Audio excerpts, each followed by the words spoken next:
Assalamualaikum warahmatullahi wabarakatuh. Waalaikumsalam warahmatullahi wabarakatuh. Puji syukur kita panjatkan kehadirat Allah SWT karena atas rahmat dan karunia-Nya kita masih diberi kesehatan dan kesempatan sehingga dapat berkumpul pada kesempatan ini. Salawat serta salam semoga senantiasa tercurah pada Nabi Muhammad SAW, kepada teman-teman, ibu dan semuanya. Pada kesempatan ini izinkan saya mempresentasikan kerja kelompok kami yang berjudul Syariah. Dan pembahasannya akan dibaca oleh Syahrul Ramadan.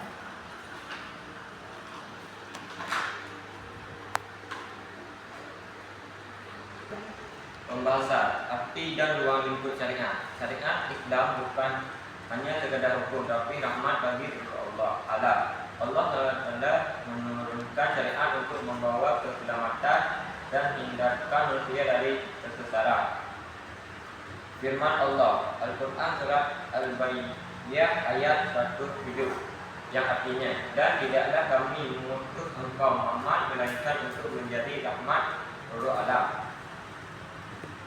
Makna ayat, syariat Islam membawa kebaikan bukan hanya bagi muslim tapi juga masyarakat luas, lingkungan dan seluruh makhluk ciptaan Allah. Pendapat ulama tentang syariat. Imam Al-Ghazali menyatakan bahawa maqasid syariah, tujuan syariah adalah menjaga 5 pokok utama kehidupan manusia: agama, jiwa, akal, serta harta dan keturunan. Contoh ruang lingkup syariah dalam kehidupan modern: pendidikan, membentuk relasi berilmu dan berakhlak; ekonomi, transaksi halal, keadilan ekonomi, zat dan wakaf produktif; dalam kesehatan, menjaga tubuh dan jiwa sebagai amat Allah; lingkungan, Islam melarang merusak bumi.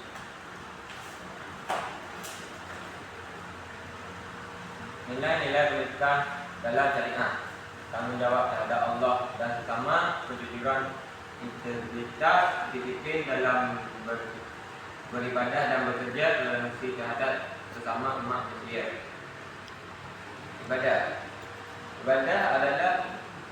dalam Islam sangat luas cakupannya. Para ulama menyebut bahawa setiap aktivitas yang diniatkan karena Allah dilakukan dengan cara yang benar akan menjadi ibadah.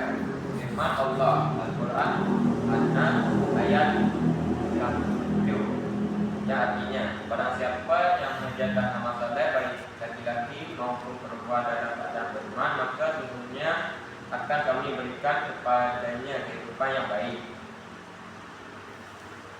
Jenis-jenis ibadah: ibadah fardu wajib seperti salat 5 waktu, puasa bulan Ramadan, zakat dan haji; meninggalkan berdosa, melaksanakan berpahala. Ibadah sunnah, salat sunnah seperti salat duha, tahajud, zikir, puasa Senin Kamis, sedekah, menambah pahala dan mendekati diri kepada Allah. Ibadah sosial, menolong orang lain, memberi makan fakir miskin, menjaga hak tetangga, mendamaikan perselisihan. Rasulullah SAW bersabda, sebaik-baik manusia yang paling bermanfaat bagi manusia lain. Hadis riwayat Ahmad. Menerapkan ibadah dalam kehidupan sehari-hari. Seorang pelajar yang belajar dengan niat mencari ridha Allah itu disebut ibadah. Seorang petani yang bekerja dengan jujur juga ibadah. Seorang ibu yang mengasuh anaknya dengan kasih sayang disebut juga ibadah.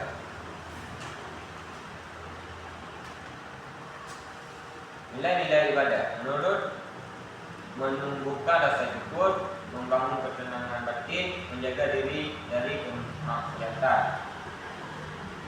Firman Allah Subhanahu wa taala Al-Quran ayat Al-Baqarah ayat 45 yang artinya, jadilah sabar dan salat sebagai penolongmu, dan sesungguhnya yang demikian itu sungguh berat kecuali bagi orang-orang yang khusyuk. Dan sekarang akan dibacakan oleh Tuhan Al-Quran.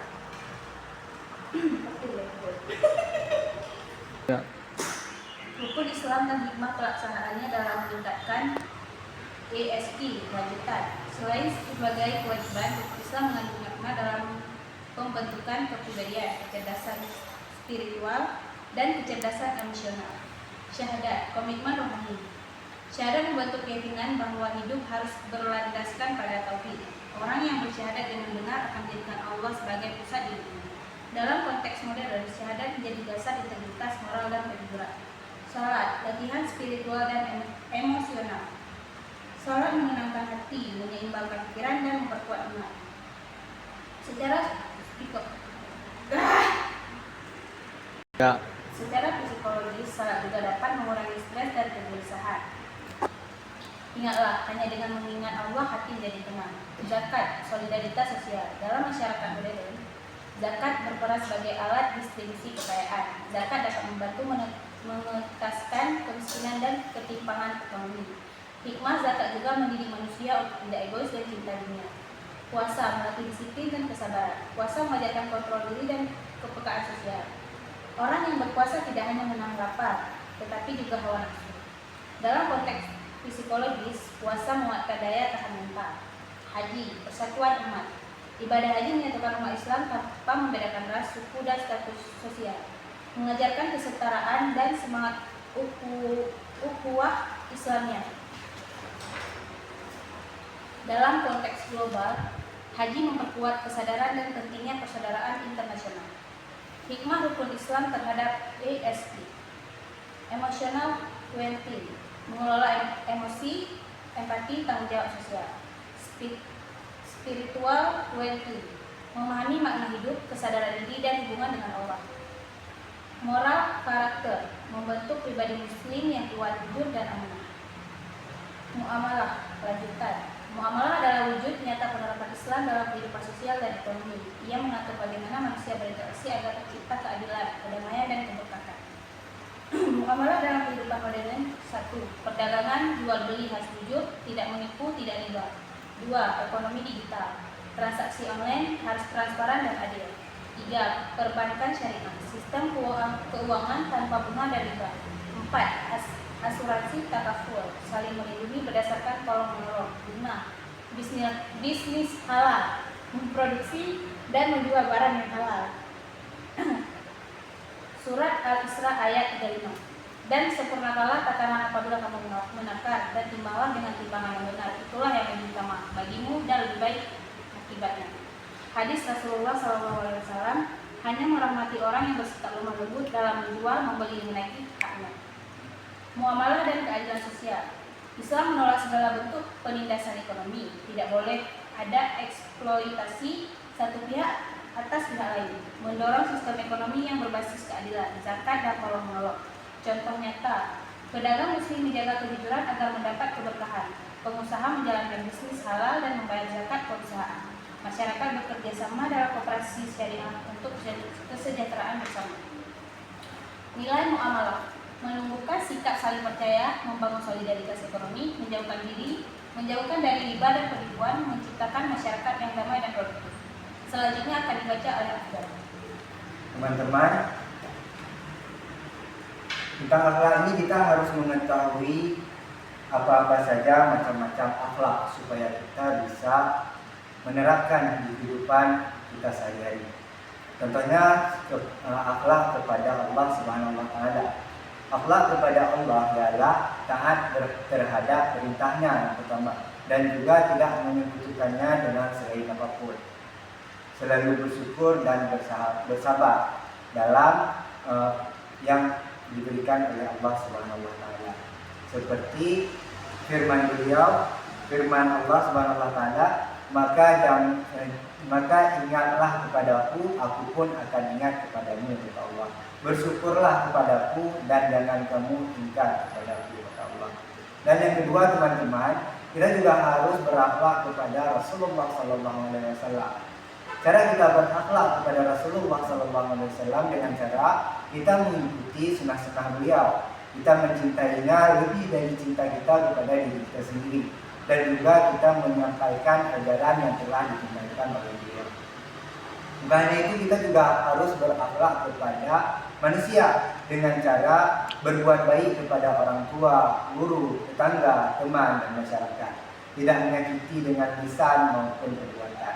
Menjaga kejujuran dan amanah sesama manusia. Seperti firman Allah Subhanahu wa taala, sembahlah Allah dan jangan kamu mempersekutukannya dengan segala apapun, dan berbuat baiklah kamu kepada orang tua, kerabat, anak yatim, orang miskin, tetangga, tetangga dekat ataupun tetangga jauh, dan sebagainya. Selanjutnya kita juga harus berakhlak kepada lingkungan dengan cara menjaga kebersihan dan kelestarian alam, tidak merusak ciptaan Allah, dan juga membuang sampah pada tempatnya. Nilai-nilai akhlak mulia dalam kehidupan sehari-hari itu ada juga, teman-teman. Seperti contohnya jujur, kejujuran, tidak menipu dalam perkataan maupun perbuatan. Itu adalah makna dari kejujuran. Makna dari tanggung jawab, akhlak tanggung jawab, yaitu menunaikan amanah yang diberikan oleh orang dan juga oleh Allah Subhanahu wa taala. Namun kesabaran yang dinamakan dengan kesabaran adalah tabah menghadapi ujian hidup, maupun ujian yang diberikan oleh Allah ataupun apapun itu, teman-teman. Kita harus sabar, tolong menolong, saling membantu dalam kebaikan. Akhlak dalam konteks kehidupan modern juga ada, teman-teman. Contohnya akhlak dalam dunia digital. Contoh akhlak dalam dunia digital, kita menjaga etika dalam bermedia sosial, dalam berkomen, komentar, kita harus jaga etika juga. Itu juga termasuk akhlak, teman-teman. Tidak menyebar hoax, ujaran kebencian atau aib seseorang dalam media sosial, teman-teman. Akhlak dalam pendidikan juga ada, menghormati guru, teman, dan lingkungan sekolah. Bukan hanya guru, teman, dan lingkungan sekolah, kita juga harus menjaga akhlak kita, teman-teman. Belajar dengan niat mencari ridho Allah Subhanahu wa taala. Akhlak dalam pekerjaan, disiplin, jujur, bekerja keras, dan amanah, itu adalah akhlak dalam pekerjaan, teman-teman. Sedangkan akhlak dalam masyarakat menjemuk, menghargai perbedaan agama, budaya, dan suku, menjaga muslim yang toleran, damai, dan menyebar kebaikan. Itu akhlak dalam masyarakat menjemuk, teman-teman.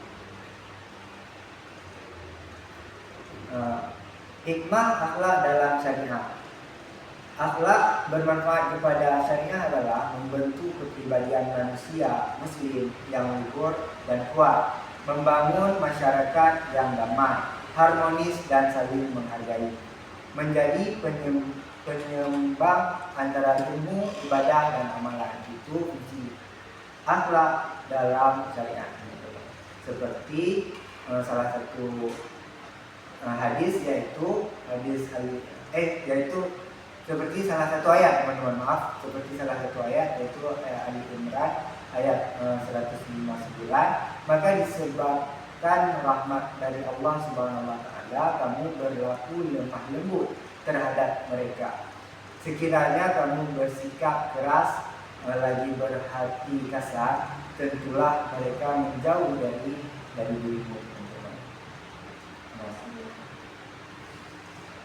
Mungkin hanya itu dari presentasi kami. Kami ingin memberikan kesimpulan dari penjelasan kami pada hari ini. Kesimpulannya ialah syariah merupakan aturan dalam hukum Allah Subhanahu wa taala yang mengatur seluruh aspek kehidupan manusia, baik dalam hal ibadah maupun muamalah. Ibadah melatih kedekatan dengan Allah Subhanahu wa taala, dengan muamalah mengatur hubungan antar manusia secara adil dan harmonis. Rukun Islam sebagai fondasi syariah memiliki hikmah besar dalam pembentukan akhlak seseorang. Dengan menjalankan syariah secara menyeluruh, umat Islam dapat menjadi pribadi berakhlak mulia, cerdas emosinya, dan kuat juga spiritualnya, teman-teman. Saran dari kami, diharapkan umat Islam dan memahami dan